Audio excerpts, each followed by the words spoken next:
Accent. What is a cut take? So essentially a cut take is a short video, not a short, but a short video, which for me, given that most of my average content is like 15 to 20 minutes long, it's still going to be like a 2 to maybe 4 minute long video. Essentially in a cut take, I take one of my various ideas, concepts, or just random thoughts that I have throughout the day, which I really do want to talk about and I think is worth putting my opinions out into the world on. But either A, it's just not something that deserves a whole deep dive look into, or B, as is the case today, I just do not want to take a long form deep dive look into the topic of the cut take. As a whole, cut takes are just something that I can more consistently produce and release on the channel, as opposed to my more long form content, which takes a lot more time to edit and release. That is what and why a cut take is. Leave your feedback on the idea in the comments down below, and also just leave your opinions on the topic of today.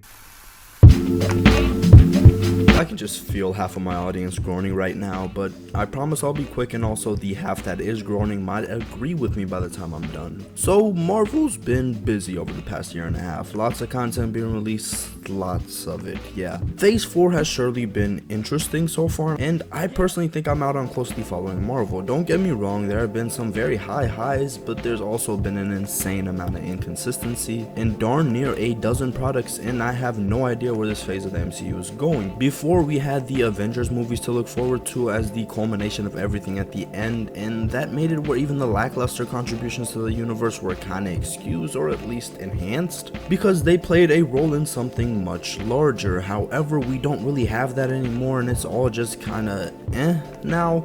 I myself made a video just a year ago talking about the split of Marvel and how I'm actually looking forward to following both the multiverse stuff and the grounded stuff, but I made that video with the assumption that there will be the same Marvel consistency with both of these subgenres and a similar kind of end goal as before, even if there are more than one of those. But both of these things are kind of missing right now, and in combination with the pure concentration of content coming out, I feel like I'm being pushed away from Marvel, at least for the moment. I just don't feel like Marvel's justified me having a significant and keen following of their shows and movies. 11 movies and shows have come and gone now. There were only 11 movies in the entirety of phase 3 to put that into context, and that context might be a bit unfair, so let's just look at the time span. A year and a half into phase 3, we had just gotten Thor Ragnarok, and we're heading into Infinity War, something that was gonna tie together everything so far. I get that this is slightly unfair since those 3 phases are now out of the way and a lot of build up needs to happen to the future and blah blah blah blah blah blah.